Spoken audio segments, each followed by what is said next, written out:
Monday marked the first day of Infrastructure Week at the White House, a series of events designed to highlight steps toward the president's campaign pledge of $1 trillion in new investment. The week offered a chance for the White House to counter-program Thursday's testimony from fired FBI Director James Comey. But when Deputy Press Secretary Sarah Huckabee Sanders briefed reporters on Monday, no one asked about infrastructure. They asked instead about a series of early morning tweets from President Trump, in which he criticized London's mayor, whom he called pathetic for calling for calm in the wake of the weekend's attack. President Trump also criticized his own Justice Department, which he said watered down his executive order banning travel from Muslim-majority countries. Sanders downplayed those tweets. Why is the president picking a fight with the mayor of London right after his city was hit by a terrorist attack? I don't see that the president is picking a fight with the mayor of London at all. I think, again, the president's point, as something he said, frankly, back, gosh, it's been almost 2 years now, a year and a half ago, when the president talked about how we have to be more committed to national security. One of the reasons we have the travel ban here through that executive order is a focus on national security. That was the point he was trying to make. Mark Leibovich is a CBS News political contributor and chief national correspondent for the New York Times Magazine. He's with us from the Times Washington bureau. So, Mark, for a White House that would like to distract from James Comey's upcoming testimony, what challenges has the president created with his tweets? Well, in a way, it's two separate questions. I mean, I think, the Comey testimony later this week is going to take on a life of its own. I mean, I think it will be obviously the big story of the week, at least, as we can schedule these things. You just never know what's going to drop in this day and age. But, I mean, it's going to be really hard to distract from that. I mean, here we are Monday, and what's different about this is you have a terrorist attack, a very tragic and scary terrorist attack over the weekend in London.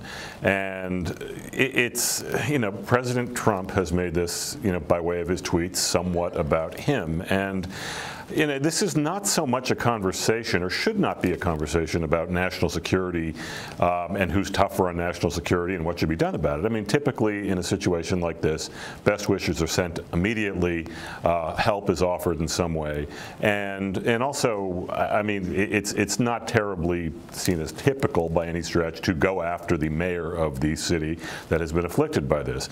At a certain point, you do have to wonder, I mean, at what point does this become less about national security and more in terms of more just a case of just norms being violated for the sake of them, and even common decency being violated? Well, let's talk about the specific issue of the travel ban. What challenges are his tweets creating for the administration on that front? Well, I mean, I'm not a lawyer, but obviously a lot of lawyers are speaking up. I mean, lawyers very, very close to President Trump. So it's going to make the case that they were going to make between, to the Supreme Court even more challenging. It does make you wonder almost if the president himself even cares about the Supreme Court ruling, and whether, in fact, he's just trying to, just be the voice on this, to be the straight shooter, even if it transcends what's effective in a Supreme Court argument or what the lawyers think. It certainly isn't helping the legal case here. Well, when asked about daily press briefings, the president has said only he speaks for himself. Should we understand his tweets the same way as the primary source for statements of the president's position? Yeah, I mean, why not? I mean, a tweet is just like anything else. I mean, if it comes directly from the president and there's no one claiming that his account has been hacked or someone is tweeting on his behalf, why shouldn't it be taken 100% at face value? I mean, there's no filters there. That's what the president's position is, and you can't say that this is the White House's position, this is the administration's position, this is the Department of Justice's position, when it's at odds with tweets. I mean, you don't get to just sort of put it off to the side and say, just disregard this. We're actually doing this. I mean, I would take it 100% seriously. Well, the White House said Monday Mr. Trump would not invoke executive privilege to block James Comey's testimony. How likely a possibility was that?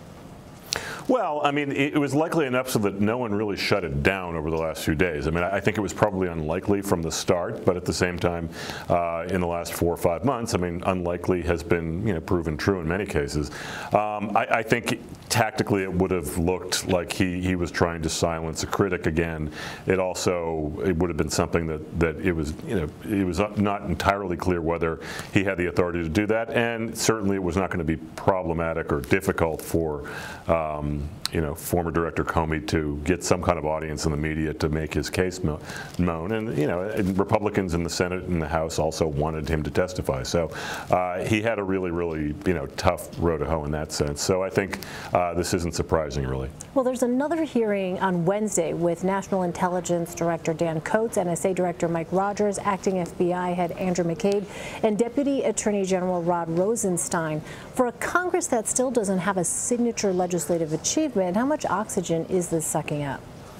Well, I mean, it looks like this week will be FBI Russia week in some ways. I mean, if today was spent talking about the president's tweet, I mean, look, I mean, oxygen time is very finite, especially when you have, a limited calendar between now and September to get some of your signature achievements moved forward, whether it's healthcare, whether it's infrastructure, whether it's tax reform, what have you. So, yeah, I mean, this is a huge time and attention sink. Obviously, it's preoccupying the White House and everyone on Capitol Hill. So, this seems to be the inevitable big story of this week, though. All right, Mark Leibovich, thanks very much, Mark. Appreciate it. Thanks, Elaine.